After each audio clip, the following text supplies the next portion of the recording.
16장 아사왕 제36년에 이스라엘 왕 바아사가 유다를 치러 올라와서 라마를 건축하여 사람을 유다 왕 아사에게 왕래하지 못하게 하려 한지라.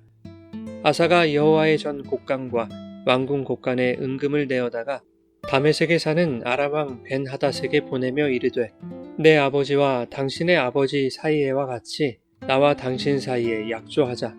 내가 당신에게 은금을 보내노니 와서 이스라엘 왕 바아사와 세운 약조를 깨뜨려 그가 나를 떠나게 하라 하매, 벤하닷이 아사 왕의 말을 듣고 그의 군대 지휘관들을 보내어 이스라엘 성읍들을 치되 이온과 단과 아벨마임과 납달리의 모든 국고성들을 쳤더니 바아사가 듣고 라마 건축하는 일을 포기하고 그 공사를 그친지라. 아사 왕이 온 유다 무리를 거느리고 바아사가 라마를 건축하던 돌과 제목을 운반하여다가 게바와 미스바를 건축하였더라. 그때에 선견자 하나니가 유다 왕 아사에게 나와서 그에게 이르되, 왕이 아람 왕을 의지하고 왕의 하나님 여호와를 의지하지 아니하였으므로 아람 왕의 군대가 왕의 손에서 벗어났나이다. 구스 사람과 룹 사람의 군대가 크지 아니하며 말과 병거가 심히 많지 아니하더이까. 그러나 왕이 여호와를 의지하였으므로 여호와께서 왕의 손에 넘기셨나이다. 여호와의 눈은 온 땅을 두루 감찰하사 전심으로 자기에게 향하는 자들을 위하여 능력을 베푸시나니, 이 일은 왕이 망령되이 행하였은즉 이후부터는 왕에게 전쟁이 있으리이다 하매, 아사가 노하여 선견자를 옥에 가두었으니 이는 그의 말에 크게 노하였음이며, 그때에 아사가 또 백성 중에서 몇 사람을 학대하였더라. 아사의 처음부터 끝까지의 행적은 유다와 이스라엘 열왕기에 기록되니라. 아사가 왕이 된 지 39년에 그의 발이 병들어 매우 위독했으나 병이 있을 때에 그가 여호와께 구하지 아니하고 의원들에게 구하였더라. 아사가 왕위에 있은 지 41년 후에 죽어 그의 조상들과 함께 누우매 다윗성에 자기를 위하여 파두었던 묘실에 무리가 장사하되 그의 시체를 법대로 만든 각양 향 재료를 가득히 채운 상에 두고 또 그것을 위하여 많이 분향하였더라.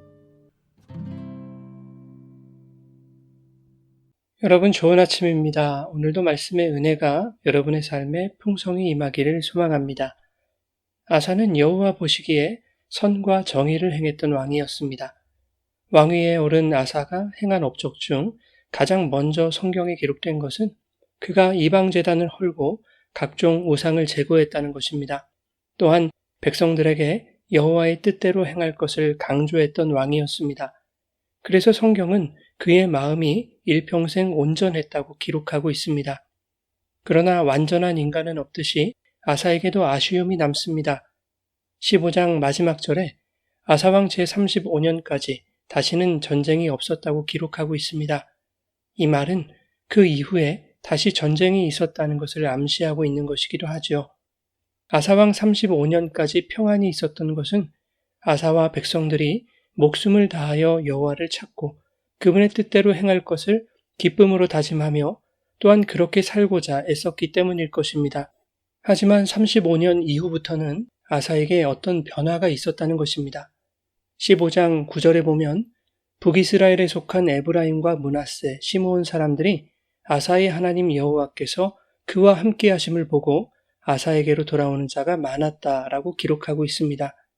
패역한 시대에 신앙을 버리지 않고 충심으로 여호와를 섬기고자 했던 북이스라엘에 거주하던 신실한 자들이 아사 왕의 이야기를 듣게 된 것이죠. 남유다의 왕이 여호와 앞에 온전한 마음으로 선과 의를 행하고 전심으로 여호와를 섬긴다는 말을 듣고 그 왕이 다스리는 나라에서 하나님을 섬기고자 본토 친척 아버지의 집을 떠나 아사 왕에게로 나아왔던 것입니다. 그러자 북이스라엘의 왕 바아사가 자기 백성들이 유다 왕 아사에게로 왕래하지 못하게 하려고 유다를 치러 올라와서 라마를 건축합니다. 바아사가 아사를 자극하여 전쟁 전야와 같은 상황이 된 것입니다. 하나님을 전심으로 섬겼던 아사 왕이라면 이러한 상황이 왜 발생하게 되었는지 하나님께 물었어야 합니다. 자신과 유다 내부적으로 영적인 문제는 없었는지, 하나님의 뜻을 거스르고 있지는 않은지 살폈어야 합니다. 하지만 아사는 하나님께 나아가지 않고 아람의 벤하닷을 의지합니다.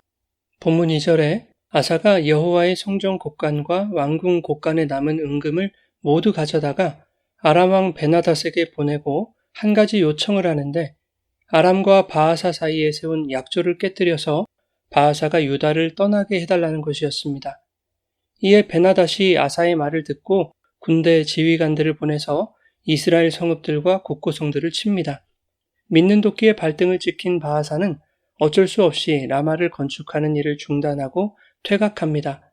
그리고 아사 왕은 바하사가 라마를 건축하던 자재들을 가져다가 그것으로 게바와 미스바를 건축하여 자기 업적으로 삼았습니다. 그때 선견자 하나니가 등장하죠. 7절에 하나니가 유다 왕 아사에게 나와서 그에게 말합니다. 왕이 여호와 하나님을 의지하지 아니하고 아람 왕을 의지하였으므로 아람 왕의 군대가 왕의 손에서 벗어났습니다. 정확하고 명쾌한 지적이 아닐 수 없습니다. 이것은 아사가 의지했던 아람이라는 세상의 힘이 도리어 유다를 괴롭히는 강력한 힘으로 돌아오게 될 것이라는 의미입니다. 세상의 힘은 지금 당장 나에게 도움을 줄 것 같지만 그 세상의 힘을 의지하는 순간 그 힘에 끌려다닐 수밖에 없는 상황으로 전락하고 마는 것입니다.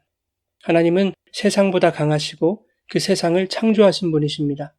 하나님은 당신을 의지하지 않는 자에게 세상의 강력한 힘을 채찍으로 사용하셔서 징계하시는 분임을 기억해야 합니다. 8절에 하나님은 계속해서 말합니다. 14장에서 구스 사람들이 쳐들어왔을 때 그들의 말과 병거가 심히 많지 않았습니까? 왕의 군사들은 구스 사람들의 절반밖에 되지 않았고 그들은 병거를 300대나 보유하고 있었지만 왕이 여호와를 의지하였기 때문에 여호와께서 그들을 왕의 손에 넘긴 것이 아닙니까? 그때 왕은 힘이 강한 자와 약한 자 사이에는 주가 계시고 주밖에 도와줄 리가 없사오니 우리 하나님 여호와여 우리를 도우소서 우리가 주를 의지하오며 주의 이름을 의탁합니다 라고 기도하지 않았습니까? 이렇게 말하고 있는 것이죠. 군사력이 강해서 승리하는 것이 아니고 군사력이 약하다고 해서 패하는 것이 아니라 전쟁의 승패는 하나님을 의지하는 것에 달려 있다는 것입니다. 9절에 하나님은 이렇게 말합니다. 여호와의 눈은 온 땅을 두루 감찰하사 전심으로 자기에게 향하는 자들을 위하여 능력을 베푸신다는 것입니다. 그러니 왕이 하나님에게서 시선을 돌려 아람 왕을 의지한 것은 망령되이 행한 일이며 이후부터는 왕에게 전쟁이 있을 것이라고 말합니다. 그러자 10절에 아사 왕이 노하여 하나니를 옥에 가두고 백성 중에 몇 사람을 학대하기까지 합니다. 그리고 아사의 죽음이 기록되고 있는데 12절에 이렇게 말씀합니다. 아사가 왕이 된 지 39년에 그의 발이 병들어 매우 위독했으나 병이 있을 때에 그가 여호와께 구하지 아니하고 의원들에게 구하였더라. 여기서 말하는 병은 죽음을 초래하는 병을 의미합니다. 일평생 여호와 앞에 온전했던 아사 왕이 41년의 통치 기간 중 왕이 된 지 39년, 즉 집권 말기에 하나님을 의지하지 않았던 조상들의 죄를 반복하고 있는 것입니다. 재임 35년 동안 평안했던 아사의 통치가 단 4년 동안 물거품이 되고 만 것입니다. 끝까지 하나님을 의지하는 것은 쉬운 일이 아닙니다. 평생을 여호와 앞에 정직히 행하고 온전하기를 애썼지만 무너지는 것은 한순간입니다. 아사가 베나닷을 의지함으로 망령되이 행했듯이 성도가 하나님보다 세상을 크게 여기고 그 세상을 의지하는 순간 그가 사망의 존재임을 고발당하고 있는 것입니다. 그런데 모든 인간은 죄라고 하는 치명적인 병에 걸려 있고 그 병에서 스스로 빠져나올 수 없는 현실을 살아가고 있습니다. 주님만 의지해야 함을 알면서도 때때로 현실을 바라보고 세상을 의지할 수밖에 없는 그렇게 망령되이 행하는 중병에 걸린 존재들입니다. 그러나 놀라운 사실은 하나님이 그들을 결코 포기하시지 않는다는 것입니다. 유다의 왕들이 여호와 보시기에 악을 행하고 아사가 평생 여호와 앞에서 온전하다가 늙음하게 변질이 되었어도 하나님은 다윗에게 약속하신 자신의 언약을 기억하셔서 다윗의 가문에 등불을 꺼뜨리지 아니하셨던 것처럼 죄라는 중병에 걸려 때때로 하나님을 멀리하고 세상을 의지하는 죄인들에게 창세전에 언약하신 예수 그리스도라는 영원한 빛을 보내주심으로 그 아들의 십자가 보혈을 통하여 영원한 사망에 이르는 병을 치료하시고 구원해 주신 것입니다.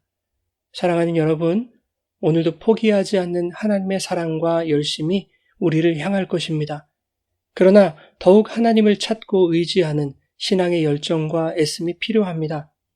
주님의 뜻을 구하고 은혜를 사모하며 능하신 손을 의지하는 신앙의 다짐과 결단, 열정과 열심 속에 하나님이 우리의 왕이심을 깊이 깨달아 오직 하나님만이 참 신이심을 고백하게 될 것이며 그분의 손이 주시는 평강과 은혜를 더욱 풍성하게 누릴 수 있을 것이기 때문입니다.